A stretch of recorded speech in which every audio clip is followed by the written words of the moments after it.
All right, so I want to play a clip for you guys of this interaction between Donald Trump and a reporter at some Pennsylvania farmers campaign thing. I don't know. But the reporter told Trump that he had been talking to a few economists who said that they don't see how Trump's tariffs would do anything but increase the price of products here in the US. Here's the clip. I've spoken with some economists about your proposal for tariffs, and they say they don't see how it will not make items cost more in the United States. And number one, I don't need them. I don't need Congress, but they'll approve it. So I have a question for you, Republicans. How many red fucking flags do you all need? Like, how many? Trump is talking about the 10 to 20% tariff he's looking to put on countries doing business with the US and raising tariffs for China up to like 60%. Believe it or not, those other land masses that are out there, those are other countries. And a lot of these countries make the same products and grow the same crops that we do here in the US. Trump's tariff increases will cost every American household about $2,600 extra a year. You guys got that laying around? You all are bitching about the prices now?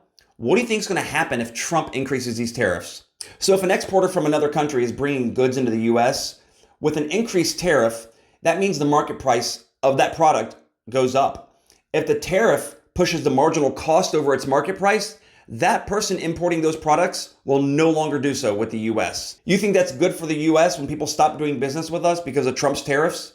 And those who choose to still do business with us will pass those tariffs right down to us, the consumers. You Republicans are too busy fanboying over Donald Trump rather than really listening to what he's saying. This is not good for the economy. When the cost of supplies start to rise for a company, what's the first thing companies usually do to watch the bottom line? What's the first thing they usually start cutting? Jobs. Who are you going to blame if Trump were to win, which highly doubtful, but who will you blame when businesses start saying, we have to let people go because the cost of everything right now for the company is skyrocketing? Let's say best case scenario, they don't lay off a shit ton of people, but instead they come after your benefits. Then who are you going to blame? Who are you going to blame when the company increases your premiums for your health insurance that comes out of your paycheck every, week or 2 weeks? Who the fuck are you going to blame then? Democrats? I mean, it's simple economics, and the economics behind it is that when the cost of things go up for the manufacturer, so too does the item being manufactured. This is simple economics 101. I mean, you have to know this just being a consumer, right? That when things cost a company more to make or produce, who do they pass that on to? Us. You think they're all like, fuck it, just take it out of our bonuses this year. Fuck no. They pass it on to us. When Trump sits there and talks about these tariffs and you guys are like, yeah, fuck China and everybody else, all I can say is this is why Donald Trump appeals to those who are uneducated. It's because only an uneducated person would do something like cheer the kind of shit he's wanting to do with these tariffs, while you guys are actively bitching about the prices of things today. That's like being on a plane, and while everybody else is hoping for a safe flight and a safe landing, you guys are hoping that the pilot fucking dies mid-flight. When the prices of everything started to go up a couple years ago, that was because your boy Trump. That's what happens when you flood the market with too much fucking money. Again, simple economics. If you would just open a fucking book or educate yourself in the slightest. Again, though, you guys are too busy fanboying and convincing yourself, despite his dismal track record when it comes to running businesses, that this is the guy who should be in charge of America's business. You think the guy who has filed bankruptcy after bankruptcy after bankruptcy for all of his businesses should run the country. Let's look at a few of them. Trump Taj Mahal filed for Chapter 11 bankruptcy in 1991.